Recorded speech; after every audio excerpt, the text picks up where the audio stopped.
Bien, iniciamos nuestra grabación y nuestra clase y seguimos dándole la bienvenida a las personas que se están uniendo. Miryelis, vamos a esperar que pueda ingresar en sala. Bienvenida, Miryelis. Y vamos a empezar, sobre todo en función de que nos dé tiempo, abarcar lo más que podamos. Voy a procurar darle un tiempo mayor a sus conversaciones y dudas. Y hoy vamos a hablar directamente sobre los profetas mayores, según la versión de la Biblia de los 70, ¿no? Que es la que generalmente como la Iglesia Católica utiliza. Aquí hay una diferencia con respecto al canon hebreo y al canon protestante, porque hay algunos libros que ellos no tienen, ¿no? Y nosotros sí, sobre todo aquellos que son escritos en griego. El canon hebreo solamente mantiene dentro de sus libros inspirados los que son escritos en hebreo. Y la iglesia protestante también asume el canon hebreo. Nosotros tenemos la versión de los 70 que incluye aquellos libros que son escritos en griego. ¿Y por qué nosotros utilizamos la versión de los 70 y no el canon hebreo? Porque según las investigaciones de los biblistas, Jesús, cuando hace referencia en vida de las Sagradas Escrituras, utiliza la versión de los 70 y desde ese momento queda dentro de la teología y del estudio en el ambiente católico. Siempre se ha utilizado la versión que contiene los libros hebreos más los libros griegos, ¿no? También es una de las razones porque que cuando nosotros tomamos una Biblia hebrea o protestante, tiene menos libros, ¿no? Que la católica. La Biblia católica tiene 73 libros. La Biblia evangélica, si no me equivoco, debe tener 66, ¿no? Y no sé si Isaac quiere comentar algo, que levantó la mano.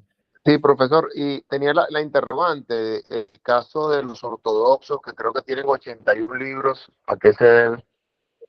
Mira, la verdad es que ahora no te sabría decir. Déjame investigar un poco ahora a lo largo de la clase, porque nunca, la verdad que me he puesto a detallar la Biblia que rigen los ortodoxos. Siempre he tenido presente la protestante y la católica, ¿no? Pero bueno, una buena observación, Isaac. Y voy a hacer lo posible mientras que damos la clase y revisar cómo es el canon ortodoxo. Y ahí lo podemos conversar en el momento de las preguntas, inclusive. Gracias. No, gracias a ti, Isaac. Entonces, justamente sumándonos a la intervención de Isaac, es bueno tener en cuenta de que hay distintos canon, ¿no? Hay distintas versiones de Biblia, no todas las Biblias son iguales. Entonces, así como dice Isaac, está la que utilizan los ortodoxos, está la versión protestante, que es la del canon hebraico, y está en la de la Iglesia Católica, que es la versión de los 70. Entonces, cuando dicen, no, que todas las Biblias son iguales, no todas son iguales. Y hay inclusive interpretaciones que unas son más fieles que otras. Por ejemplo, no podemos leer la Biblia de los testigos de Jehová con la misma fidelidad que la católica, porque ellos comienzan a interpretar y a quitar y a cambiar, a modificar parte de la palabra sagrada, de la palabra de Dios, y por tanto ya no comienza a ser palabra de Dios, comienza a ser palabra de otra persona, de ese grupo. Y una de las peores versiones de la Biblia es justamente la de los testigos de Jehová, es una. Tampoco se puede leer la de los adventistas, está del séptimo día, los mormones, también es una versión bastante mala. Es preferible siempre ir a una versión reconocida por la Iglesia Católica, ¿no? Yo les recomiendo de estudio, siempre está la Biblia de Jerusalén. La Biblia de la española, la versión española, está muy bien. De Shekel, que es un biblista que ayudó a elaborarla. Y así sucesivamente hay distintas Biblias con interpretaciones más fiables. Tomando en cuenta este contexto de que no todas las Biblias son iguales y que vamos a conseguir menos libros en unas que en otras, nosotros nos ubicamos en el texto de los libros proféticos mayores según la versión de la Biblia de los 70. Ese es el punto de partida. ¿Qué podemos decir de los libros proféticos mayores o de los profetas mayores? Acá no se hablan de mayores y menores, como dijimos en la clase anterior, porque uno sea más importante que otro. Es por la extensión de los libros mayores, al tener un mayor volumen de contenido, se les atribuye ese nombre de mayores más por la extensión y no porque sean más importantes unos que otros. Todos son palabras de Dios igualmente. También tenemos que tomar en cuenta de que los profetas, como dijimos la semana pasada, no son adivinos de feria, sino que son personas escogidas por Dios para que a través de ellas, a través de su palabra, a través de sus escritos, a través de sus expresiones, puedan manifestar lo que Dios quiere que el pueblo sepa, ¿no? Que sus hijos, que su creación sepa. Y también el profeta recoge las necesidades de las personas, nuestros sufrimientos, nuestras carencias, y se las presenta a Dios de una manera distinta que el sacerdote. El sacerdote lo hace desde el punto de vista cultural, a través de un sacrificio, a través de un rito. El profeta no, el profeta lo expone de una manera breve, clara, concisa, y habla no desde el punto de vista cultural, sino del día a día. Un profeta, o tanto mujer como hombre, porque a diferencia del sacerdocio, pueden haber mujeres profetas y también pueden existir hombres profetas.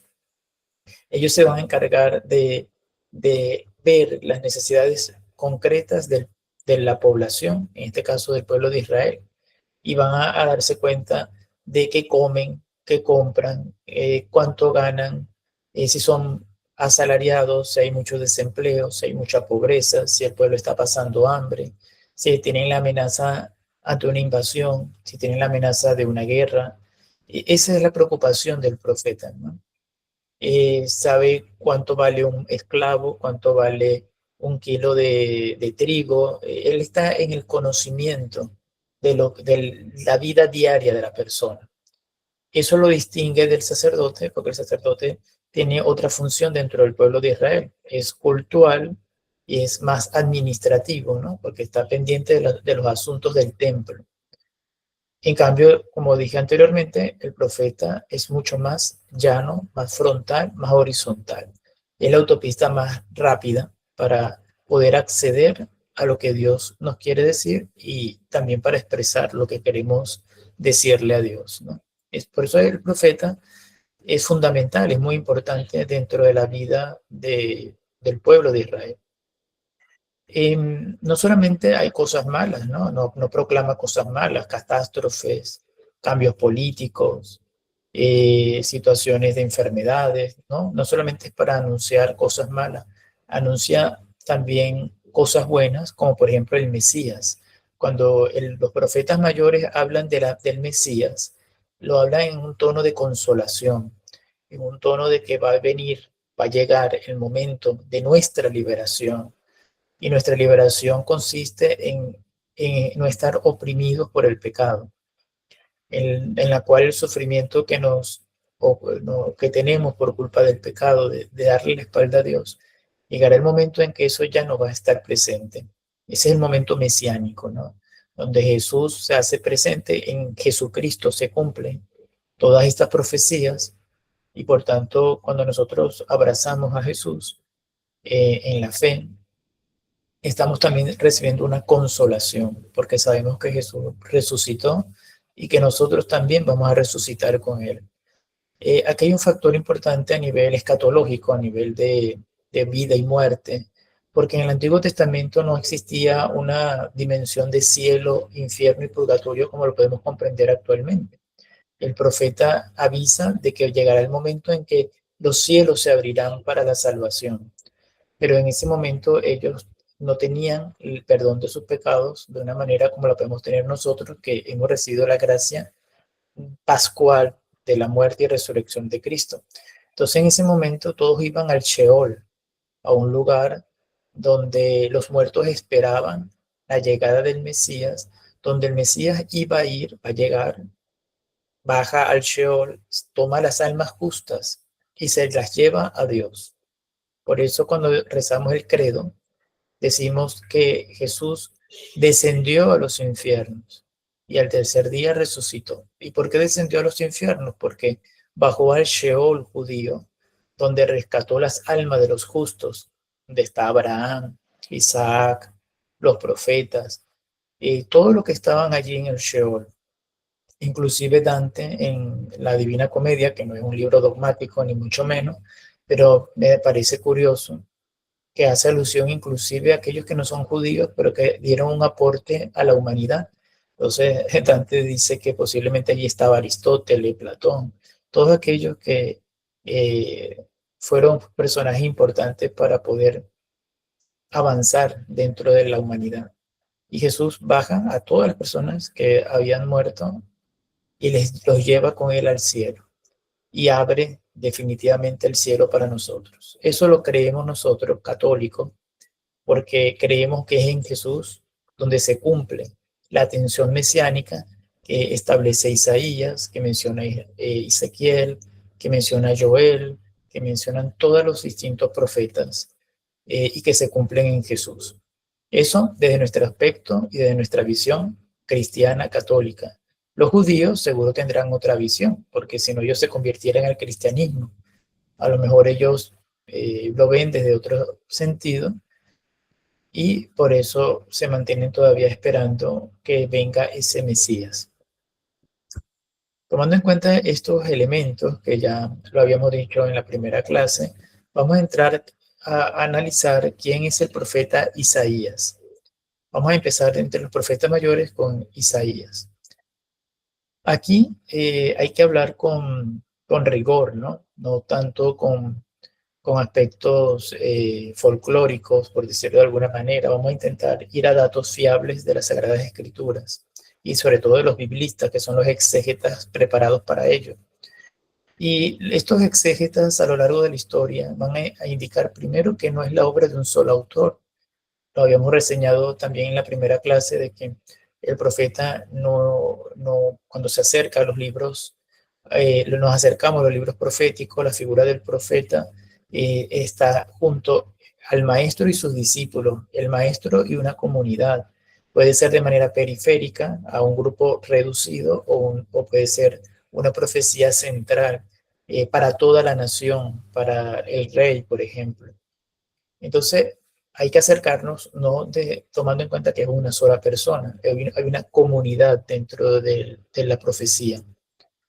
El libro, por tanto, es también una obra inspirada y por tanto no se puede hablar desde el punto de vista histórico, no quiere ser, el libro no pretende ser un manual de historia, ni un manual de matemática, ni un manual de geografía. Lo que quiere transmitir el profeta es lo que Dios quiere y por tanto se vale de metáforas, se vale de la inspiración, se vale de visiones, se vale de la oración, de la contemplación. Hay muchos Isaías, ¿no? Hay varios Isaías. ¿Por qué? Porque es un libro que se escribió alrededor de 500 años. 500 años significa de que si Isaías fue escrito por Miguel de Cervantes, que es el autor de Don Quijote de la Mancha, significaría que Don Quijote de la Mancha todavía no estaría terminado. Porque 500 años hay que ver la cantidad de tiempo que eso significa. Por tanto, no fue un solo autor, sino fueron varios autores y distintas etapas. La primera etapa se conoce como Proto-Isaías o Primer Isaías, que es del capítulo 1 al versículo 39, y se calcula que fue escrito en el siglo VIII antes de Cristo. Es el que más ampliamente se conocía en la época de Jesús. Y se entiende en el contexto histórico de la amenaza de los asirios, una amenaza inminente de un imperio, de una nación vecina mucho más potente militarmente, y Israel, que era algo pequeño, siempre estuvo bajo la sombra de estos grandes imperios y de sus invasiones. Después del capítulo 40 al 55, se conoce como Deutero-Isaías, que es durante el exilio en Babilonia. El exilio de Babilonia comienza en el siglo 6 a.C. y es algo que definió de una manera muy drástica la historia del pueblo de Israel. ¿Qué pasó en Babilonia? Los babilonios entraron a Jerusalén, tomaron y se llevaron a los principales del pueblo, ¿no? A los médicos, a los letrados, a los científicos, se llevaron lo mejor y los pusieron a trabajar en función a su servicio.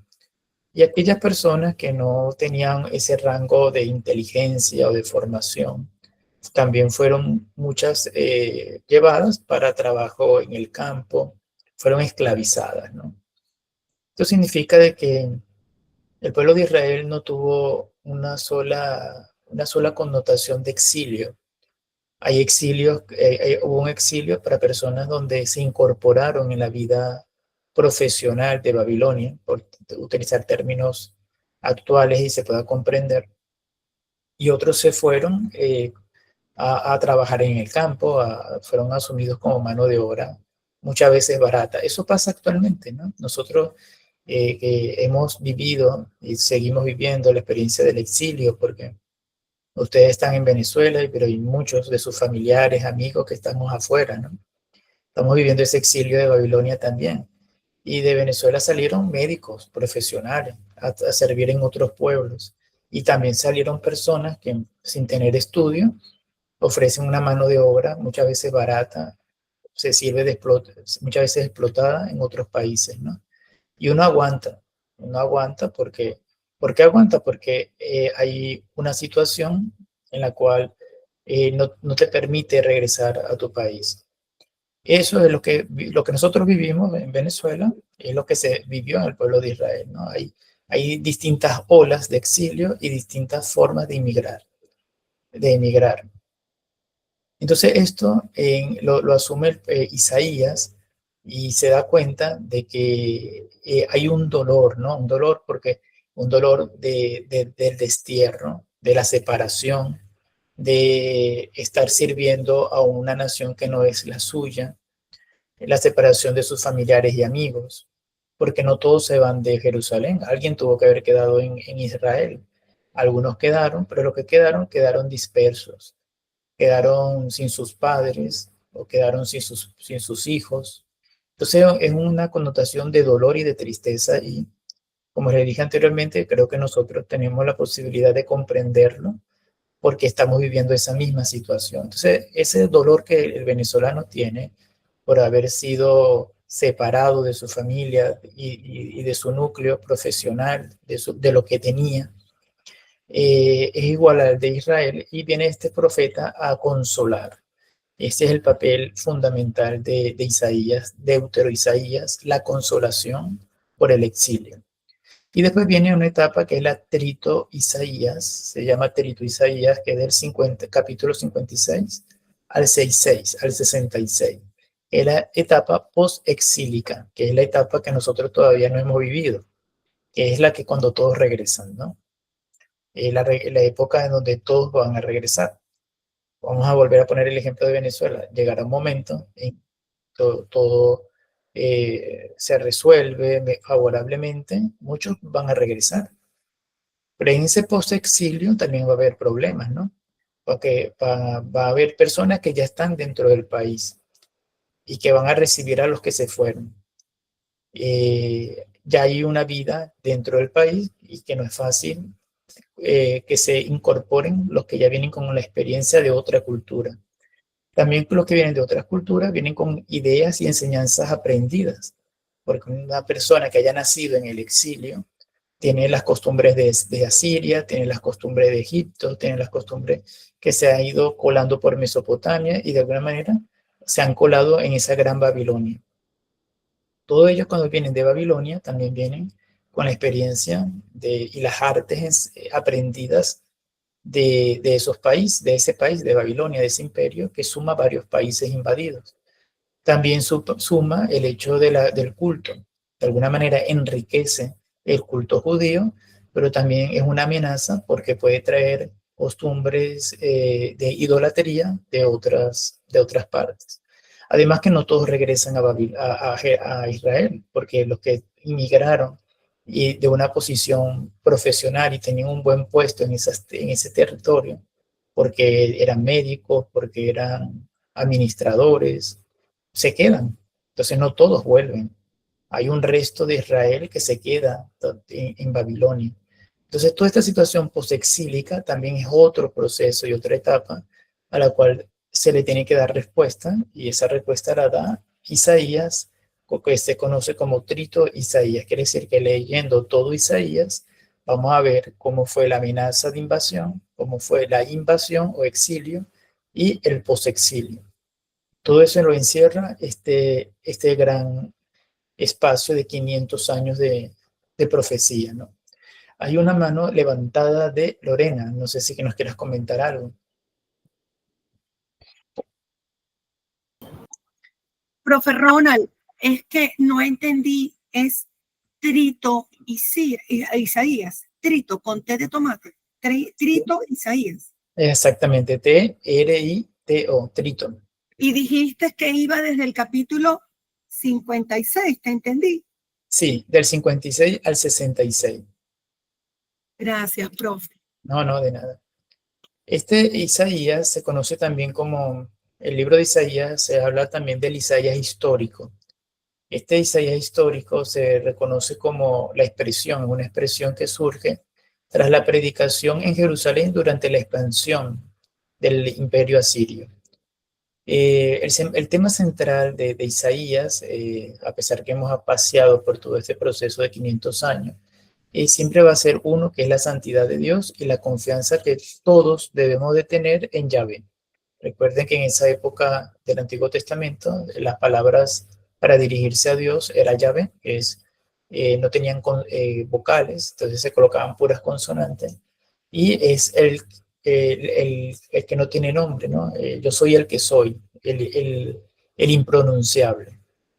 Y lo que dice Isaías es que no nos olvidemos de Yahvé, que es el único Dios que hizo un pacto con Abraham, y que ante las alianzas políticas de Asiria, de lo que hemos aprendido en otros países, de los países que fueron invadidos, del invasor, toda esa experiencia, que no nos aparte de la confianza en el verdadero Dios, que en este caso es Yahvé.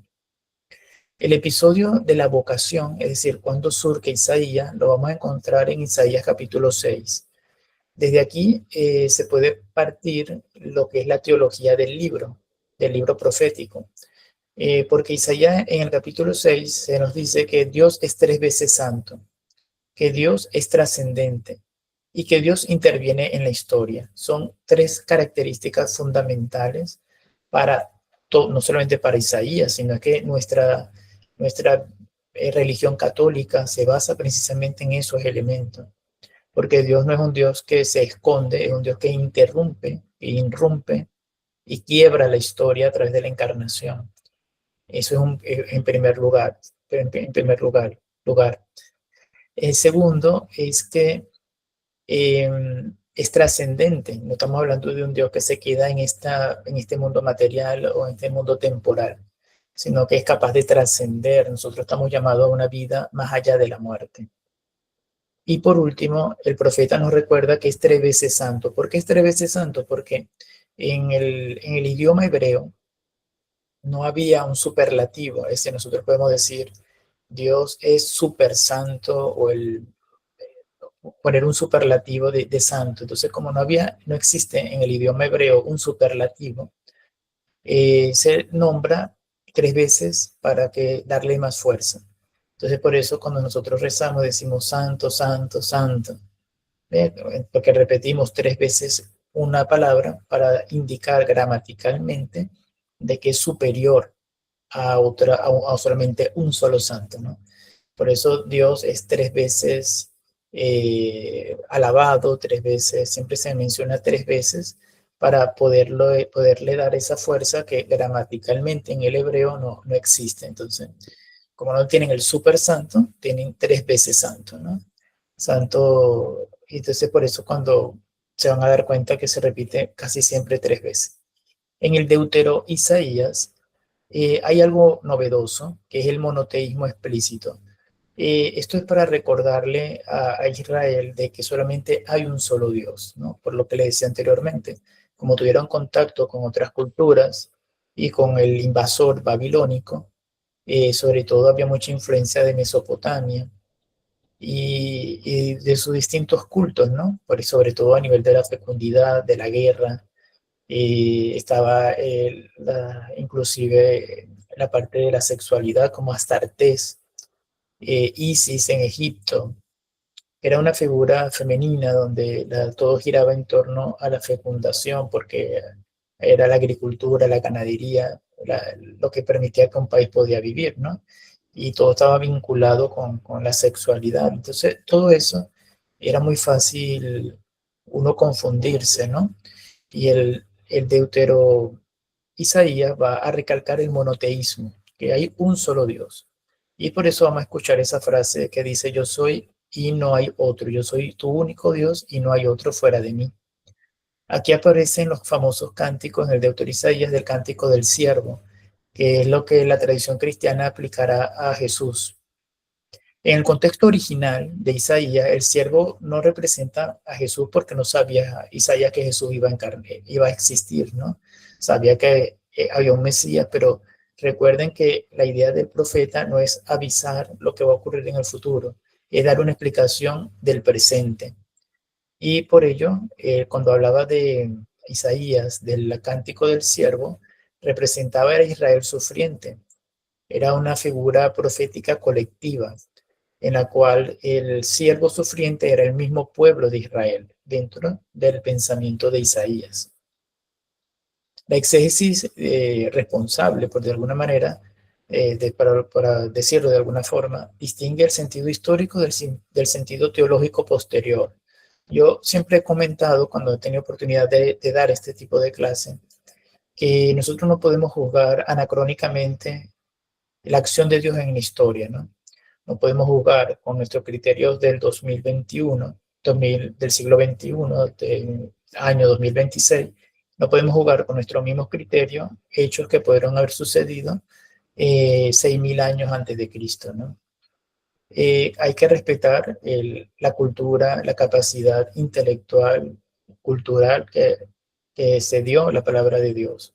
Y por tanto, recordemos que nosotros podemos hacer una lectura de los libros proféticos con lo que Jesús comparándolo con lo que Jesús nos ha revelado. Pero en ese momento que ellos lo escribieron, no tenían todo ese bagaje histórico que nosotros sí tenemos. Entonces, cuando las primeras comunidades cristianas se vieron en la necesidad de tener que fundamentar la vida, la muerte y resurrección de Cristo.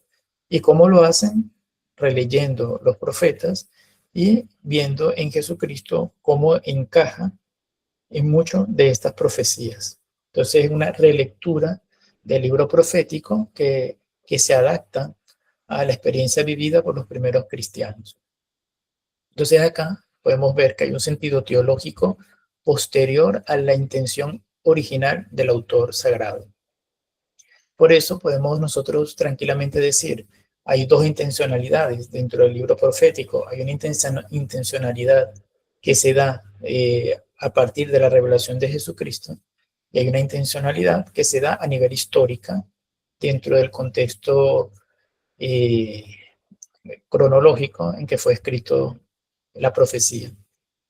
El trito Isaías, que preguntaba Lorena, disculpa, Lorena nos hablaba del trito Isaías, refleja la disolución del retorno del exilio, ¿no? La desilusión, ¿en qué sentido?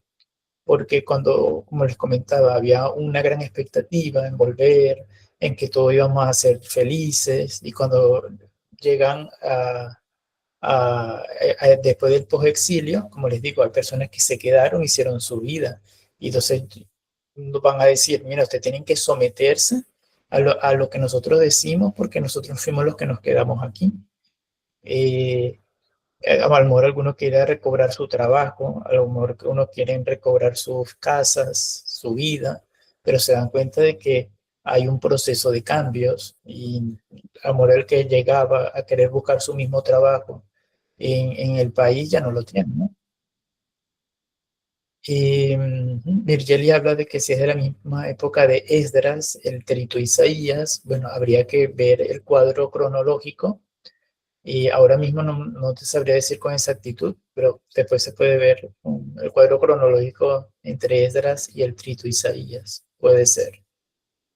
Y, entonces, bueno, si hay una desilusión, ¿no? Una desilusión de esos que vienen del post-exilio, creían que todo iba a ser como siempre y hay cambios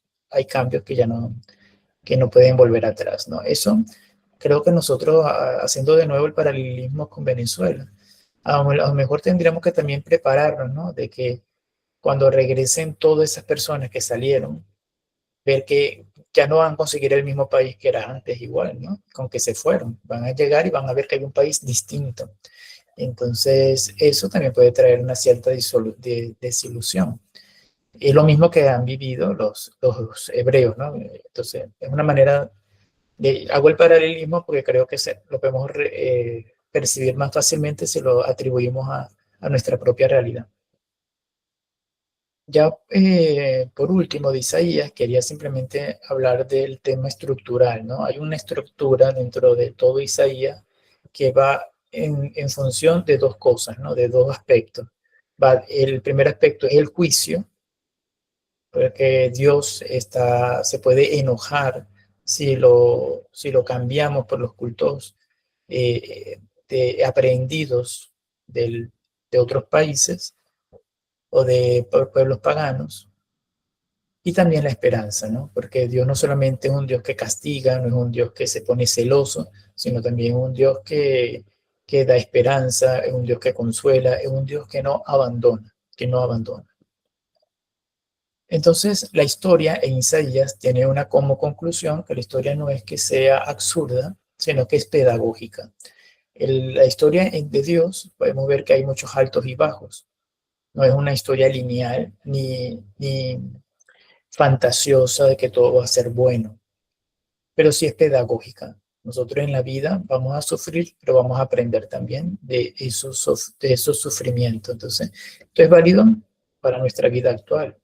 Yo estoy en la iglesia y ¿por qué me sale todo mal? Es que la iglesia, la vida cristiana no te está diciendo que todo va a ser fácil, sino que te está diciendo que vas a tener las herramientas para poder aprender de esas situaciones, ¿no? No te va a quitar los problemas, pero te va a dar una manera de poderle dar respuesta a esas situaciones que siempre van a estar allí. Siempre van a ser adversas y siempre van a estar allí. Vamos a pasar ahora a Jeremías. Después que pasemos por todos los profetas, y ya ahí ustedes van anotando y después me hacen las preguntas que tengan duda. Si las sé, se las respondo, ¿no? Porque se pueden dar cuenta que es un campo que estamos hablando de muy interdisciplinar, ¿no? Entonces aquí hay geografía, hay historia, hay gramática, hay teología, entonces depende de su pregunta intentamos cómo responder. El libro de Jeremías se habla, tildan a Jeremías de dos títulos, ¿no? Yo lo he escuchado a veces que le llaman el profeta llorón, porque hay un pasaje donde él llora, ¿no? Es muy joven, es un profeta que es profeta a pesar de, ¿no? Le reclama a Dios que por qué lo ha llamado para sufrir tanto, ¿no? Como profeta. Jeremías también habla, se le dice que es el profeta del colapso. Vamos a ver por qué el profeta del colapso. Tiene que ver por su contexto cronológico, porque Isaías se ubica en el siglo 7 a comienzos del siglo 6 antes de Cristo. ¿Por qué es 7 y comienzos del 6, porque cuando es antes de Cristo, las siglas, la cronología es distinta, es en reversa. Es decir, del 5 en vez de ser del 5 al 6, en este caso estamos hablando del 7 al 6, ¿no? Vamos como en retroceso. ¿Por qué? Porque Cristo parte de la historia. Entonces, antes de Cristo se dirige hacia Cristo y después de Cristo igual es ascendente. Como que la idea es que todo converge en Jesucristo, ¿no? Que es Dios de la historia. Entonces, de alguna manera está ordenada las cosas de esa manera, cronológicamente. Entonces, antes de Cristo y después de Cristo, del 7 al 6, se lee de esa manera inversa. Y se vive la destrucción de Jerusalén por Babilonia. Se ubica en el año 586 antes de Cristo, es cuando se destruye Jerusalén por la invasión babilónica. Y si Isaías es majestuoso, es decir, cuida mucho las palabras, en cambio Jeremías es visceral, escribe desde el sentimiento, desde la emoción, desde la tristeza, desde la rabia, desde la ira, es más visceral. El libro de Jeremías combina distintos aspectos, ¿no? Narrativos. Hay momentos en que habla en oráculos, como la tradición griega. Hay otras veces que habla de una manera narrativa, biográfica, como de su propia vida. Y también a veces habla en tercera persona, como en el caso de Baruch, que es su secretario, ¿no? Como que si otra persona está escribiendo como secretario del profeta, que en este caso el secretario del profeta es Baruch. Aquí aparece con fuerza la dimensión interior de la fe. Jeremías habla de la nueva alianza escrita en donde, en el corazón de la persona. Eso lo podemos ver en Jeremías 31, 31. Es fácil de aprender, Jeremías 31, 31. Es una teología de la interiorización, es una teología de que parte desde la contemplación del sufrimiento, habla mucho del sufrimiento del ser humano. Es el profeta del fracaso político porque hace referencia al momento de que Babilonia destruye a Jerusalén. Entonces, por eso es tan dramático, ¿no? Y denuncia la falsa seguridad del templo. Para el culto, para Jeremías, el culto es carente, es vacío si no hay justicia, ¿no? Las personas tenían mucha fe, el pueblo hebreo, su defensa era Dios y el templo su mayor orgullo. Cuando cae el templo, se destruye a través de la invasión babilónica, es como destruir la identidad del pueblo hebreo. Y entonces Isaías dice que nosotros no podemos tener fe en un edificio, ¿no? En un culto. Tenemos que tener fe en el nivel de justicia que actúa en nuestro corazón. Aquí hay un cambio, ¿no? Radical, porque ya la fe del pueblo judío no se dirige hacia el templo como una estructura física, sino que les invita a verse dentro de su corazón. Y según la justicia de su corazón, pueden entender si están con Dios o están lejos de Él. Entonces llama a redimensionar esa nueva alianza. También hay que comprender que corazón, para el pueblo judío, para el pueblo hebreo, corazón es donde está la conciencia. Es donde está la conciencia, y la conciencia es el lugar donde Dios habita con el yo, con la persona, ¿no? Entonces es el lugar más íntimo. Es el lugar donde ocurre el juicio. Dios va a juzgar según la conciencia, ¿no? Entonces es el lugar donde ocurre el juicio de Dios, el corazón humano. No es tanto emotivo como lo hemos pintado, como lo hemos entendido actualmente, es más a nivel moral, más a nivel de la conciencia.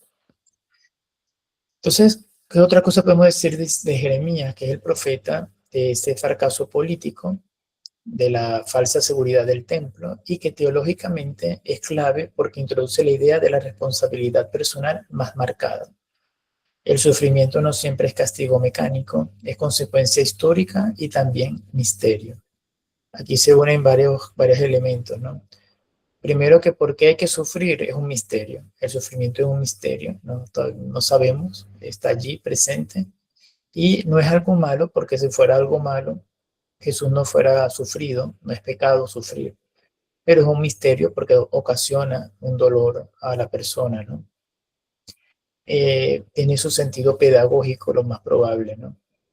Además, la justicia lleva a un ente rector, ¿no? A darnos cuenta que somos responsables de nuestros actos y que no todo lo que hay mal en el mundo es víctima de porque Dios lo quiso, sino porque yo tengo responsabilidad de ese mal que estoy sufriendo, ¿no? Entonces, es quitarle la responsabilidad del mal a Dios y reconocer que nuestras acciones también pueden producir ese mal, ¿no? Como que diciendo, Babilonia invadió al pueblo de Israel, no porque Dios lo quiso, sino porque las actitudes y las acciones del pueblo de Israel provocaron esa invasión. Vamos un momento a darle una ojeada a Ezequiel. Ezequiel es un sacerdote. Es sacerdote, es decir, está dentro de la tribu de Leví. Y como sacerdote fue deportado a Babilonia. Lo llevaron a Babilonia en el año 597 a.C. Por tanto, Ezequiel es contemporáneo al exilio y sufrió el exilio en su propia carne, ¿no? en su propia experiencia. Si Jeremías fue algo interior, Ezequiel, como sacerdote exiliado, es un simbolismo visionario. Sus visiones son casi todas apocalípticas. Por ejemplo, vemos una en el capítulo 1, que es la carroza divina. Tenemos la del capítulo 37, que la comentábamos en la primera clase, que es una de las que más me impresionan, que es cuando habla de los huesos secos, en el capítulo 37. Y también habla del nuevo templo, que es en el capítulo 40 al 48. Esas son las etapas visionarias, apocalípticas de Ezequiel. ¿Cuál es el tema central de Ezequiel? Es la gloria de Dios que abandona el templo porque se destruye. Y esto es teológicamente explosivo, porque esto era impensable dentro del pensamiento hebreo, cómo Dios puede habitar fuera del templo. Y entonces aquí Ezequiel va a decir que Dios no está preso dentro de un edificio, sino que es una presencia divina móvil. Puede estar en cada uno de nuestros corazones, puede estar en medio de la naturaleza, puede estar acompañándonos en medio inclusive del exilio. No necesariamente tenemos que ir al templo, porque Dios ya no habita prisionero en el templo, en esos edificios, sino que está en cada uno de los corazones de los que creen en Él.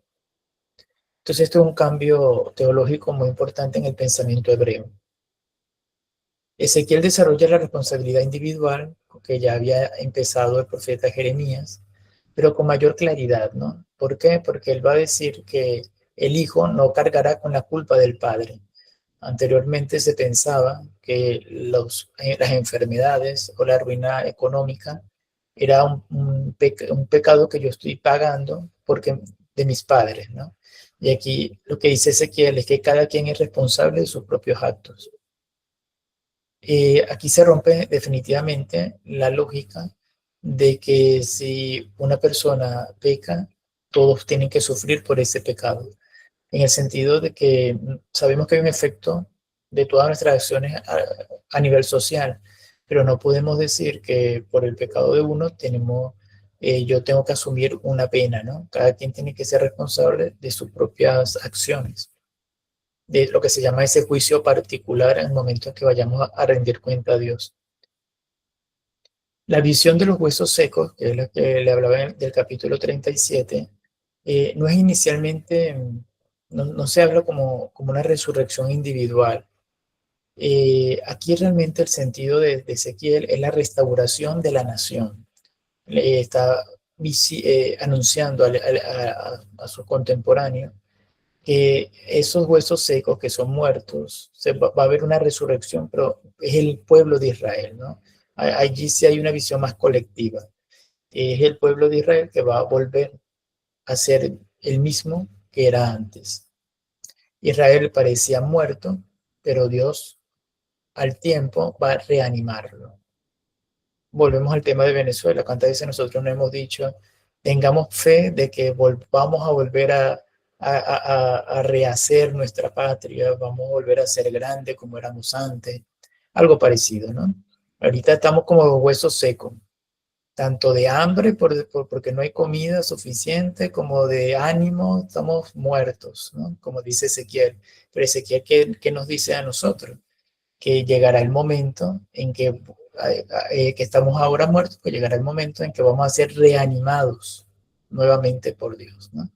Es lo que nos dice, si Ezequiel estuviera en Venezuela, dijera eso mismo a cada uno de nosotros. Entonces a eso hace referencia. Y por último, Ezequiel prepara el terreno para una espiritualidad sin templo, que es fundamental para el judaísmo posterior, ¿no? De hecho, los judíos actualmente, el pueblo de Israel actualmente no tiene el templo, tiene un muro de los lamentos, que es una parte de lo que era el templo. Pero lo que nos indica Ezequiel, que no podemos poner nuestra fe, fundamentarla en cosas materiales, porque un día están y otro día no están. Entonces no podemos decir que Dios depende de un edificio. Hay un libro que se llama Lamentaciones, se le atribuye al profeta Jeremías. Es un libro valorado por la tradición católica, poco valorado por los protestantes.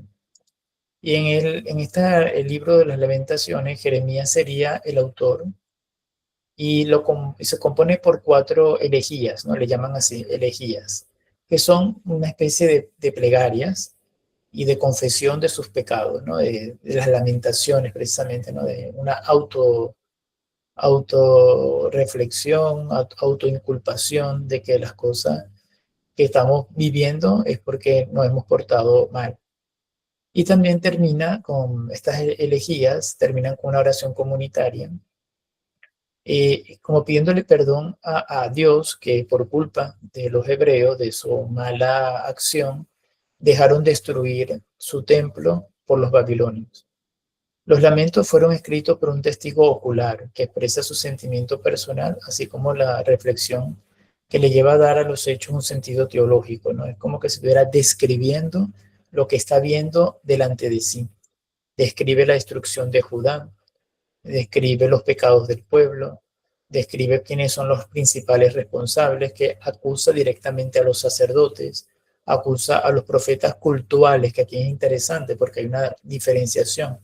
Ellos, los profetas mayores, dicen que son profetas del pueblo, sacados del pueblo, en cambio no son como los del templo, ¿no? Hace una diferencia como que diciendo, no somos como los funcionarios del templo, nosotros somos los del pueblo y no somos aquellos que fueron institucionalizados por la autoridad judía. Y también indica las lamentaciones cuáles son los medios para superar la crisis, que son 3, la fe, la oración y el arrepentimiento. Esas son las 3 recomendaciones para poder superar la crisis del exilio: fe, oración y arrepentimiento. Baruch es el secretario de Jeremías. Está el libro de Baruch, también apreciado por los católicos, un poco valorado por los protestantes. Baruch fue secretario y compañero de Jeremías, aunque el libro que lleva su nombre no le pertenece, ¿no? Su composición se debe a varios autores y no a uno solo, pero eso es válido para todos los profetas. Se ubica aproximadamente en el año 300 a.C., y el autor se sirve de la historia del exilio para señalar a la diáspora helenista el camino a la salvación y darle confianza en ella. ¿Por qué no es valorado por los protestantes? Porque precisamente está dirigido a los griegos. Entonces los protestantes dicen, bueno, que si el pueblo elegido son los judíos o los israelitas, los hebreos, entonces no tiene tanta importancia cuando le habla a los griegos, ¿no? Pero la tradición de los 70, que es la católica, lo toma en cuenta y toma en cuenta esta reclamación, esta exhortación dirigida hacia los helenistas, es decir, hacia los que tienen cultura griega. Tenemos al libro de Daniel, ¿no? Antes del libro de Daniel, vamos a hacer un resumen de Baruch, ¿no? Que para no dejarlo tan corto. Simplemente que se puede resumir en dos partes el libro de Baruch, la enseñanza de Baruch. Primero, que hay que luchar por la salvación y también hay que confiar en Dios, ¿no? Básicamente llama a la confianza y a mantenernos firmes o fieles en el camino de la salvación. El profeta mayor que vamos a ver ahora es Daniel, también, igualmente, como dije anteriormente. Daniel es, dentro de la tradición católica, es mucho más valorado que en la tradición protestante. Aquí Daniel cambia de género literario. Daniel no es una profecía clásica, parece más bien una novela, un libro de literatura apocalíptica. Se puede decir que de ciencia ficción en términos actuales, pero eso para la época se le conocía como literatura narrativa apocalíptica. Escribe en el siglo II a.C. y él lo escribe dentro de una persecución de un rey que se llama Antíoco IV, Antíoco IV Epífanes. Antíoco IV era en ese momento el que estaba oprimiendo a los judíos. Aunque ambientado en el exilio babilónico, el contexto real es la crisis macabea, ¿no? Los macabeos, que ahí justamente están los libros de los macabeos, que es un libro que tampoco es valorado por los protestantes, porque tiene esas raíces e incidencia griega, tiene la influencia helenística. La apocalíptica surge cuando la historia parece cerrada y la injusticia triunfa.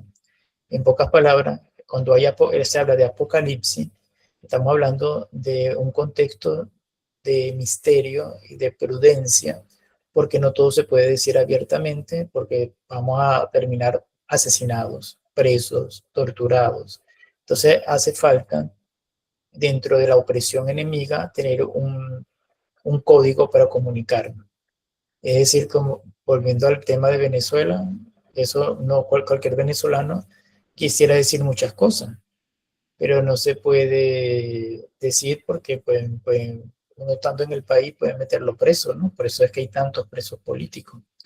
Eso pasaba en la época de Daniel, en la cual tendríamos que nosotros crear un vocabulario de códigos para que nosotros lo pudiéramos entender y no crear sospecha. Mirjelis nos dice en el chat, y Yomar también nos ha escrito, que dice, por ejemplo, Yomar nos dice, ¿hay algún parecido entre Daniel y Juan? Sí, eso lo podemos tocar ahora.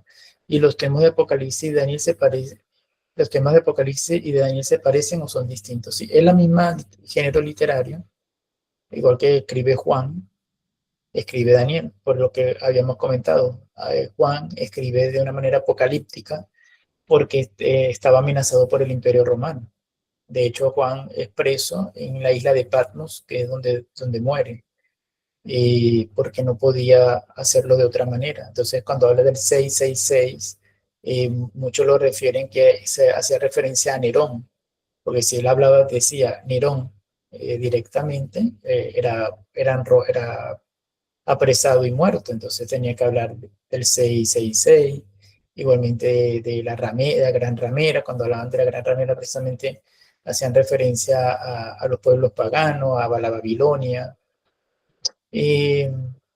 Todo entra dentro de un contexto metafórico o de imágenes de símbolos, ¿no? Que también utiliza Daniel para poder protegerse y proteger a la comunidad de la persecución política del momento, ¿no? Podemos ver también, por ejemplo, el color rojo, la mujer escarlata. El color rojo significa en Juan el demonio, el mal. El mal lo representan con color rojo. Por eso quizás también hay alguna semejanza con el color rojo y en Venezuela y el demonio. Bueno, puede ser, ¿no? También. Nada es por casualidad. Entonces, eso es lo que se presenta en el ambiente apocalíptico, ¿no? Las características, vamos a ver cuáles son las características de Daniel. La primera es que el uso de visiones simbólicas, como por ejemplo bestias que representan imperios. Aquí, como dice Yomar, es igual que pasa con San Juan Evangelista, que habla de las bestias, ¿no? Habla de unas bestias de plagas, de bestias, de trompetas, todo de una manera muy catastrófica para manifestar los imperios que atentan contra el cristianismo en el caso de Juan y en este caso de Daniel, que atentan contra el pueblo judío. La segunda característica es la intervención decisiva de Dios al final de la historia. Cuando surge el Apocalipsis, y es porque se agotan todos los géneros literarios. Es decir, el Apocalipsis es la última herramienta que tiene el autor sagrado para poder expresarse, que es de esa manera simbólica. Entonces, ¿qué le queda al que escribe de manera apocalíptica? Confiar en que Dios llegará un momento en que tendrá la última palabra. Ya yo agoto mis palabras con el género apocalíptico, porque Dios es el que va a dar la última palabra. Otra característica es la aparición de la figura del Hijo del Hombre, que se dice mucho en Daniel 7. Por ejemplo, uno de los ejemplos es Daniel 7. Y que luego será tomado por el cristianismo para hacer referencia a Jesucristo, ¿no? El Hijo del Hombre, que es de Daniel, hace referencia a Jesucristo como una atención mesiánica, ¿no? Como aquel que tenía que venir, como aquel que tenía que venir para dar la última palabra. Hay otra característica que es el desarrollo explícito de la resurrección individual. Eso lo vemos en Daniel capítulo 12, versículo 2. Uno de los textos más claros del Antiguo Testamento sobre la vida eterna o sobre la vida futura. Esto es importante porque no todos los judíos creían en la resurrección.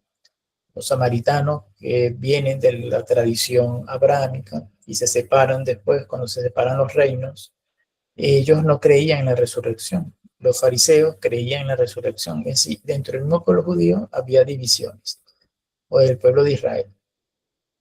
Entonces, Daniel aquí rescata lo que creemos nosotros como católicos, que es la resurrección, que hay una vida eterna. Y eso lo podemos encontrar en el capítulo 12 de Daniel, Daniel 12:2. También Daniel introduce una novedad, que es la historia universal bajo la soberanía de Dios. Aunque los imperios perezcan, aunque los imperios intenten parecerse que vencen, la esperanza siempre va a estar centrada en que Dios va a tener la última palabra y que la acción de Dios es cósmica. Es decir, lo que Dios va a actuar sobre todos los reinos e imperios de la tierra. Esto me recuerda también al Magnificat, cuando se dice, ¿no?, que caerán los poderosos, ¿no?, y enaltecerá a los humildes. Dios es el que tiene la última palabra y está por encima de cualquier potestad, de cualquier política, de cualquier imperio. Dios está sobre cualquier estructura de poder. Y es cósmica, porque aquí también en ese contexto apocalíptico tenemos que hablar de la transformación de todas las cosas, ¿no? No solamente en el ámbito político, en el ámbito humano, sino que cuando hablamos de cósmico hablamos también de los árboles, de las montañas, del cielo, de la creación. Ahí todo está revolucionado en la presencia del Mesías, que en este caso sería la presencia de Jesucristo como Hijo del Hombre, ¿no? Esto nos lleva a nosotros a pensar en que nosotros somos un punto dentro de la creación, ¿no? Cuando hablamos de lo cósmico, estamos hablando de todo el universo, y sabemos que el universo es inmenso, con todos sus escondites, ¿no? Con todas aquellas cosas que nosotros todavía no conocemos y a lo mejor no conoceremos mientras que estemos vivos. Y por eso de aquí se toma también que si por casualidad surgiera un extraterrestre, vamos a suponer, esa visión cósmica de Dios también lo arropara a cualquier forma de vida que nosotros inclusive pudiéramos encontrar en un futuro, porque justamente esta universalidad de Dios es que abarca totalmente lo creado y lo no creado. Es decir, lo que no es material también, aunque todo fue creado por Dios, Es una manera de decir que el mundo espiritual y el mundo material, todo está sometido bajo Dios, que todo es creado menos Él. Dios es el único que no es creado, porque Él es el creador de todas las cosas, ¿no? Entonces, por eso abarca de una manera cósmica todos los aspectos del mundo. Y ya para terminar y escucharlos, vamos a dar una conclusión, como una especie de repaso. Esto lo vamos a hacer en visión de conjunto. Isaías proclama la santidad y la universalidad de Dios. Jeremías interioriza la alianza. Ezequiel desacraliza el espacio del templo y enfatiza la responsabilidad personal. Daniel proyecta la esperanza hacia el final de la historia, ¿no? Que Dios es el que tiene la última palabra. Estos son los aspectos fundamentales de los profetas mayores. 4 momentos de una misma crisis, se puede decir, ¿no? ¿Cómo creer cuando el mundo se derrumba? Prácticamente esa es la respuesta que se van a hacer todos los profetas mayores. ¿Cómo creer en Dios? ¿Cómo creer en algo cuando mi mundo, lo que yo conozco, se está derrumbando? La respuesta evoluciona durante el tiempo, ¿no? Desde el juicio histórico hasta la escatología cósmica, que es lo que acabamos de ver con Daniel. Si se leen juntos, todos los profetas mayores muestran algo fascinante. Primero, que la teología bíblica no cae del cielo de una manera completa, como un libro, hay que leerlo, ¿no? Se va desarrollando bajo la presión histórica. La revelación no flota no fuera del tiempo, como que si fuera un sueño, un espejismo, ¿no? Está dentro del tiempo, se tiene que procesar históricamente y dialoga con los imperios, con los malos de la historia, implica derrota, implica exilio, y todo esto significa que Dios se vale de lo humano. Y eso es lo más inquietante, teológicamente lo más inquietante, porque si Dios siendo todopoderoso Dios siendo todopoderoso, pudiera hacerlo de una manera distinta, ¿no?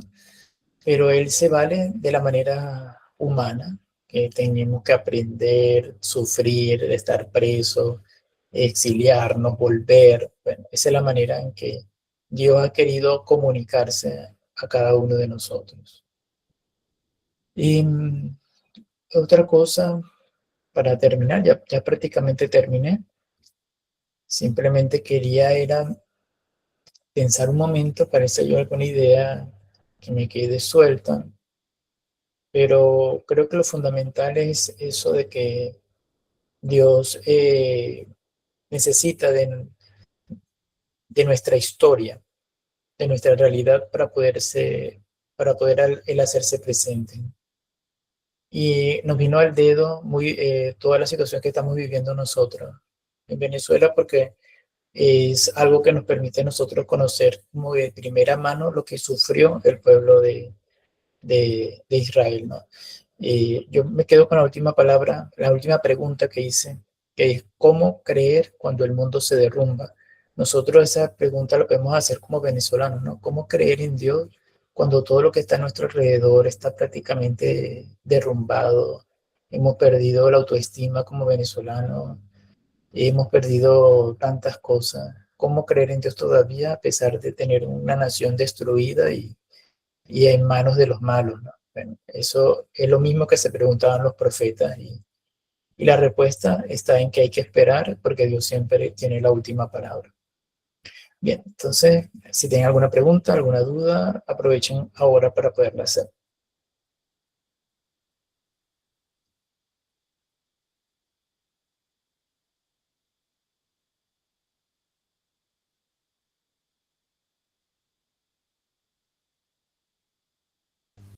Bien, piensen un poco, qué les ha parecido, si desean profundizar en algo en específico. Hay una pregunta que quedó en el aire, que era sobre el canon bíblico de los ortodoxos. Vamos a ver qué puedo conseguir de eso.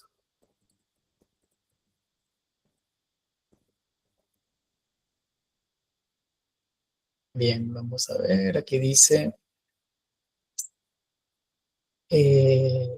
mira, aquí me aparece que lo puse fue en Google, Me dice que se basan, como los católicos, en la versión de los 70, y dice que sus libros cuentan de 77 libros que varían simplemente según la tradición rusa o eslava. Tienen a Esdras, Macabeos, Oración de Manasés y el Salmo 51, pero aparentemente no tiene tanta diferencia con el canon católico. Dice que siguen el mismo griego, que es la versión de los 70, y va entre los 77 y 76 libros, creo. Entre los 76 y 77 varía si la Biblia lo hacen los ortodoxos rusos o los ortodoxos eslavos. Aparentemente es lo que dice Google. Entonces creo que por ahí parece que es muy parecido a lo que creen el canon católico. No sé si hay alguien que quiera comentar algo. Lorena, que la veo que tiene la pantalla abierta. Buenas tardes. Yo soy Mariel y me incorporé un poquito tarde porque no lograba acceder, pero bueno, disfruté mucho de verdad la enseñanza sobre los profetas mayores, ¿verdad? Y mi duda es la siguiente, todos ellos, como usted bien lo aclaró, marcan un contexto, por ejemplo, Daniel como de esperanza, Jeremías como de sufrimiento, pero ellos aparecen, o los profetas mayores hacen su intervención más que todo cuando hay crisis. En la época de Israel, pues donde hay crisis política, crisis incluso religiosa. Entonces no sé si su preponderancia cuando Dios los llama a ser instrumentos suyos sea nada más por momentos de crisis, tomando en cuenta que Daniel habla más que todo como esperanza. Sí, en parte es correcto, Marielis, porque el profeta tiene como vocación el de consolar a su pueblo, ¿no? Y para consolar necesita tener maltrato, ¿no? Entonces se puede decir que el papel del profeta, aparte de comunicar lo que Dios quiere, es el de consolar, y entonces surge justamente en los momentos de mayor necesidad, de mayor prueba. Yo pienso que es así como tú lo planteas. Me parece coherente con lo que hemos hablado y estudiado. Mil gracias, de verdad. No de nada. Alberto subió la mano, y creo que también está Alberto, Tiberio y Yomar. Y Pedro, está Yomar, Tiberio, Yomar, Alberto, Tiberio. Y está Pedro Miguel Guzmán. Vamos primero con Yomar y después con Pedro. Hola, es María. Bueno, María. Es Yomar, sí. Bueno, no, la parte del sufrimiento que uno nunca entiende, eso es lo que usted explicó del misterio, es impactante. O sea, el sufrimiento es un misterio, que ojalá nosotros lo pudiéramos entender así, que mucha gente piensa que es lo que se pensaba, que seguramente algo hizo mi familia atrás y yo estoy arrastrando eso, ese sufrimiento, ¿no? Es un misterio, simplemente aceptar y entregarse al Señor. Sí, María, el sufrimiento evidentemente es algo humano, porque en el cielo no vamos a sufrir.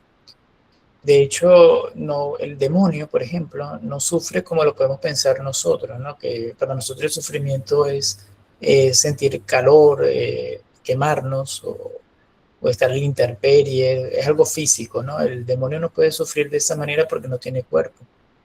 El sufrimiento del demonio es la indiferencia de estar lejos del amor de Dios, ¿no? Que es el peor de todas las torturas, ¿no? Es lo peor que le puede pasar a una persona, es vivir la indiferencia de Dios. Y la indiferencia de Dios no porque Dios quiera, sino porque Él mismo decide darle la espalda. Entonces el sufrimiento es algo muy humano con respecto a cómo lo entendemos nosotros, y tiene que ver también con el desorden que hizo el pecado con respecto a la creación. Introdujo ese elemento del sufrir, ¿no? Porque Dios nunca va a querer que nosotros suframos, ni siquiera quiere que Jesucristo fuera sufrido. Entonces es algo que se incorporó dentro del plan de Dios como consecuencia de la humanidad, de nuestra propia naturaleza humana. Y Cristo, al ser hombre, tuvo que sufrir igualmente, ¿no? Dios experimentó el sufrimiento cuando él nunca tuvo necesidad de hacerlo, ¿no? Porque él asume la naturaleza humana y experimenta el sufrimiento, cosa que ningún ángel ha sentido. Dios ha sentido cosas que ni sus ángeles han podido sentir, porque sus ángeles no tienen cuerpo, ¿no? Eh, Muchísimas no, gracias. no, de nada, vamos a escuchar a Pedro. Bueno, buenos días y feliz día a todos. De verdad, muy buena explicación. Creo que lo que más me impactó ahorita es que todo eso nos ayuda, que debemos tener una gran reflexión y momentos de análisis y de recogimiento para entender todos esos profetas, su vida, todo lo que pasaron. Y en cada etapa creo que vi toda Venezuela unida en ellos. De verdad que me impresionó mucho eso y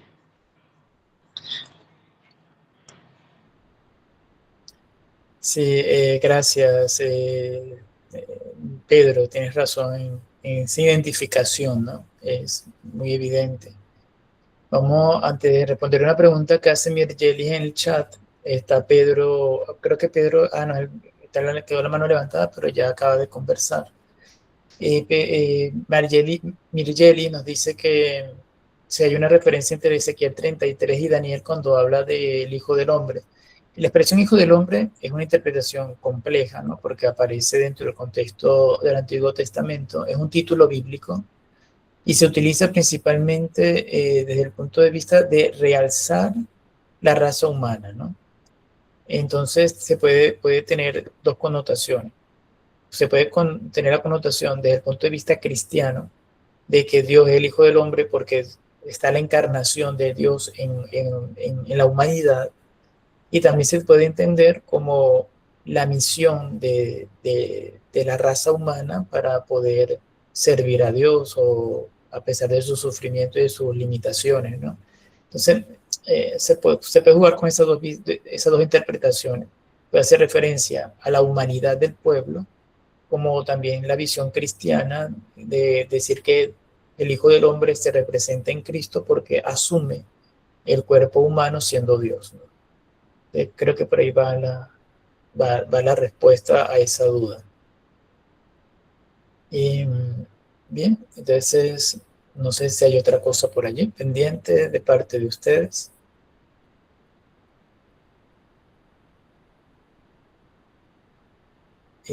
Pablo, te escuchamos.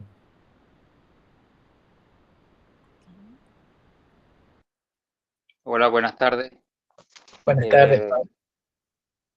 a mí me llamó la atención en la clase pasada que decías que el profeta es un aproximado de sus textos, apenas un 5%, se habla sobre cosas del futuro, ¿no? O sea, que no es un adivinador. Inclusive, a pesar de que el mismo Dios le está hablando directamente, ¿verdad? No nos dice qué es lo que va a ocurrir. Siempre uno puede decir que el profeta lo que hace es como que, bueno, esto lo tomo una vez que estaba el padre Fermín aquí en Valencia explicando el libro Apocalipsis, y decía que no son profecías de que va a ocurrir así, no es no es una visión del futuro precisa y exacta, ¿no? Porque el mismo Jesús nos dice, por lo menos sobre el fin del mundo, que nadie sabe ni el día ni la hora. O sea, cuando dice nadie, es nadie, ¿no? Y eso significa que solamente el Padre es el que lo sabe, ni siquiera él mismo lo sabe, ¿no? Entonces, la profecía lo que hace es como que ver la actualidad, y que tú también lo dices sobre entre la definición del profeta, es que él es el que está viendo la economía, que está viendo la política de su momento actual, de su momento histórico. Obviamente cuando vemos un profeta, por lo menos Isaías, que, wow, 5 siglos, ¿quién vive 5 siglos? No puede ser el mismo autor el que está escribiendo toda esta historia, viviéndolo, porque no es esa, eh, edad posible en el ser humano, ¿no? Sin embargo, la profecía lo que busca es ver la realidad, y con la realidad que estamos viviendo, desde allí sale el decreto, ¿no? Como de la visión de lo que va a ocurrir. Y un ejemplo muy clásico es en el caso, yo lo viví de muy pequeño, era lo que decía mi mamá. Si haces esto y si te unes con esto, te va a pasar esto. Entonces tú desobedecías a tu mamá, y la profecía, uno decía, tiene lengua de bruja, ¿no? Y era como una profecía que se cumplía. Entonces, la mejor profetisa que yo viví desde pequeño fue mi mamá, ¿no? Creo que es algo así que nos sucede a la mayoría, que también a una persona le pedimos un consejo, y es que su experiencia, de hecho también por eso en las direcciones espirituales buscamos personas que tengan más experiencia que uno, para que nos muestren qué es lo que puede más o menos tomar uno de decisión, o qué más o menos por dónde va a ir la cosa, atendiendo nuestra realidad. Eso es algo por lo menos en la parte de la dirección espiritual. eh, También yo estuve una vez haciendo ejercicios espirituales, y nos hacían referencia con Jesús, que el mismo Jesús obviamente es Dios y sabe lo que tenía que ocurrir, pero él también estaba descubriendo su, su vocación, y no es casualidad porque él no agarró cualquier rollo cuando fue a leer nos los narra Lucas, ¿no? No agarró cualquier rollo, sino que justamente agarró el rollo del profeta Isaías, y eso no es así como nuestra Biblia actual, que se agarra y se ojea, sino que él mismo busca, abre de un lado hacia el otro lado, sabía cuál era lo que iba a leer, y lo leyó en la sinagoga y dice, esto mismo se está cumpliendo hoy, ¿no? Entonces es como un descubrir a través de la lectura de, del profeta, o del que tiene el contacto con Dios, descubrir allí mi propia realidad, y descubrir que eso que le ha sucedido a otro, yo también lo puedo vivir basado en la experiencia de él, y yo tengo que discernir que tengo esa voz de Dios que se actualiza en mi vida. Ese era un primer comentario que quería dar sobre la parte de la clase anterior y el caso de Isaías. Gracias, Pablo. Sí, interesante recordar un poco eso, lo de los porcentajes, ¿no? Cuando hablaba de que los profetas hablaban a nivel bíblico, ¿no? Y a nivel de todos de los libros proféticos, en función al Mesías, al mesianismo, solamente un 5% de todo lo que escriben los profetas hace referencia al mesianismo. Quiere decir que no todo gira en torno al Mesías, sino, como dice Pablo, gira en torno a situaciones actuales de ese momento, y que nosotros después lo podemos releer con otra visión, ¿no? Pero es así, y no es un adivino, porque no era su intención estar adivinando, sino es dar respuesta a las situaciones actuales. Marielis levantó la mano, te escuchamos, Mariel. Ajá, mi comentario o mi pregunta es en relación al libro de Baruch. Por su consistencia en ser un lenguaje dirigido a los griegos, es un texto deuterocanónico, ¿no? Exacto. Pero entonces lo que Baruch escribe es en función de Jeremías, y no porque él pertenezca ni a los profetas mayores ni a ningún tipo de profeta, sino porque es un escriba, básicamente. Para los católicos, para la tradición católica, Baruch entra dentro de los profetas mayores, pero es un secretario de Jeremías. Pero entra dentro, igual que Lamentaciones, también entra dentro de lo que es el bloque de profetas mayores, así se ha establecido, ¿no? el canon. Y efectivamente es un deuterocanónico, como tú bien has dicho, ese es el término correcto que se utiliza para los libros griegos. Sí. Vamos un momento estoy admitiendo a Alba, que está ingresando, y había otra persona más aparte de Marielis, Yesenia. Te escuchamos, Yesenia. Buenas tardes. Lo que quería comentar eran dos puntos. primero que me quiero quedar con ese interrogante que tú planteaste, profe, que al final, ¿cómo creer en Dios cuando todo se derrumba? O sea, me quiero quedar con eso, no solamente desde el punto de vista como venezolanos, sino también en nuestra vida personal. O sea, porque es eso, es esperar allí en Dios, que Él es el que tiene la última palabra. Ese es simplemente un primer comentario que quería hacer. Y el otro punto era si podrías, profe, por favor, repetir esas palabras claves, porque yo soy muy de palabras claves, que decías al final de los profetas, por ejemplo, que Isaías santidad, Daniel esperanza. Fuiste comentando así, porfa. Sí, Gracias. sí, claro, Yesenia. De hecho, esto de todas maneras, todo esto que dije, se lo voy a pasar a ustedes para que lo tengan y lo puedan leer. Pero esa parte yo la he nombrado como visión en conjunto, ¿no? De los profetas. Y está Isaías que proclama la santidad y la universalidad de Dios. Jeremías, la interioriza la alianza. Ezequiel desacraliza el espacio del templo y enfatiza la responsabilidad personal. Daniel proyecta la esperanza hacia el final de la historia. Y los cuatro profetas que he mencionado tienen como finalidad responder cómo creer cuando el mundo se derrumba, ¿no? Buscan dar esa respuesta, cada uno de ese aspecto particular que han escrito, ¿no? Que han desarrollado el libro. Ok, gracias. De todas maneras, Yesenia y, bueno, y todos, este resumen ya yo lo tengo hecho y se los paso ahora por el grupo para que lo puedan leer.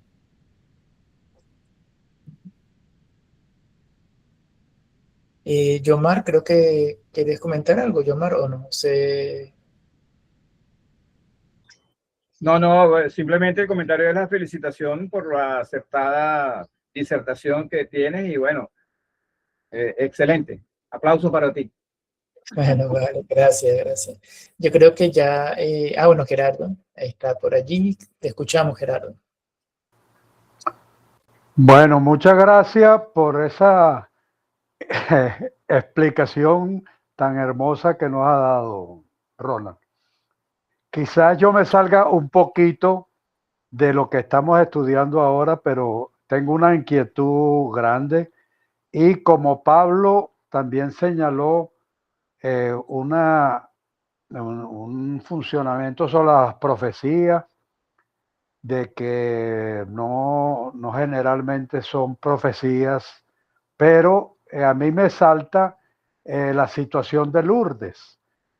Lourdes, las cartas que fueron escritas y al final el Papa Pío XII, ¿verdad? Y es la que se está mencionando actualmente, prácticamente está señalando que el mundo va a caer en una catástrofe final, donde digamos que es una profecía que Irán va a desaparecer, lo que era la Persia, y después el catolicismo al final va a resurgir, inclusive al grupo de los islámicos van a ir desapareciendo.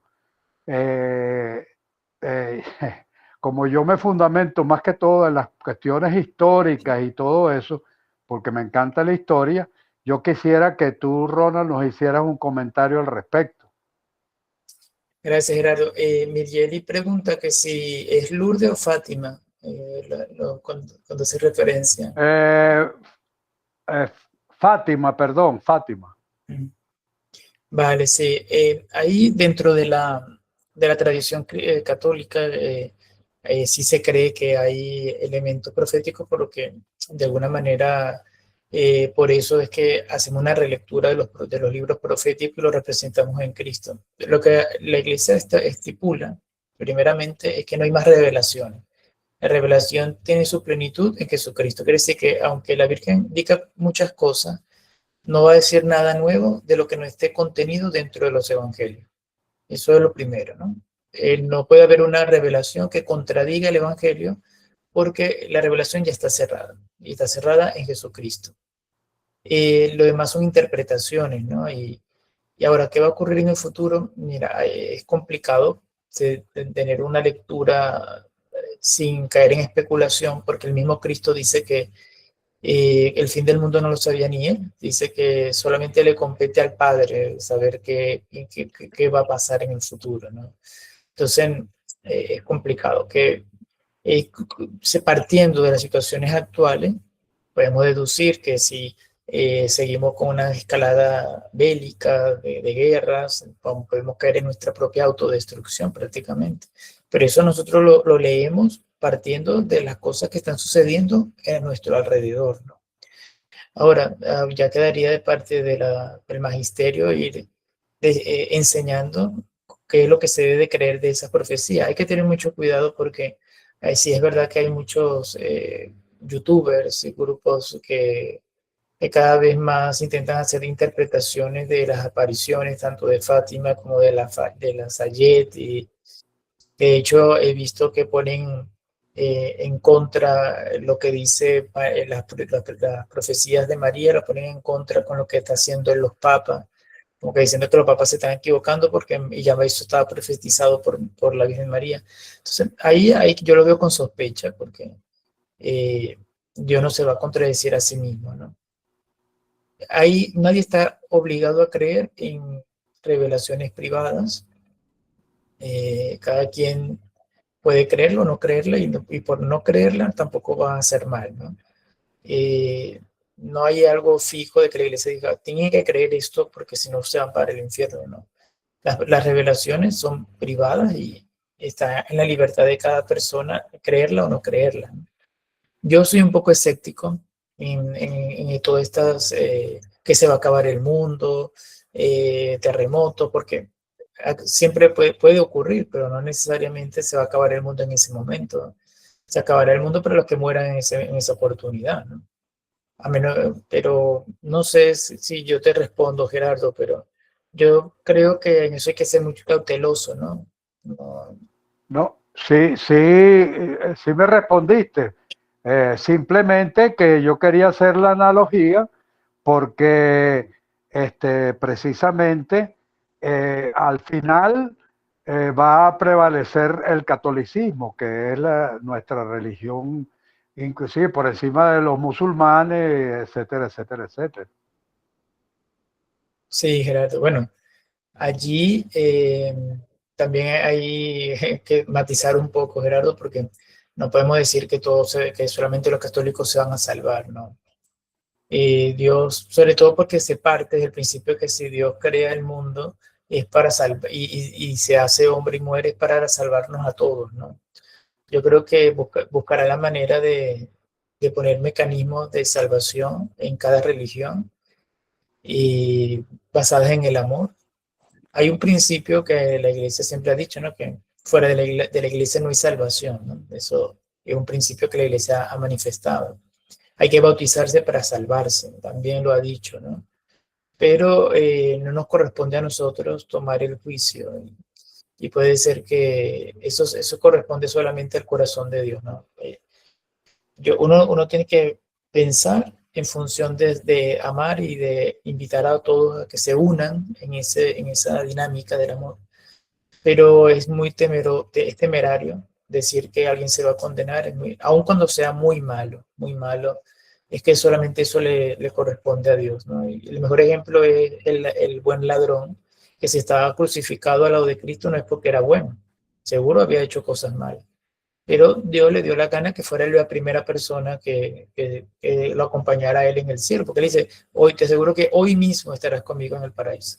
Entonces, ponernos a decidir por Dios es muy riesgoso, eso ya le compete a él y él sabrá.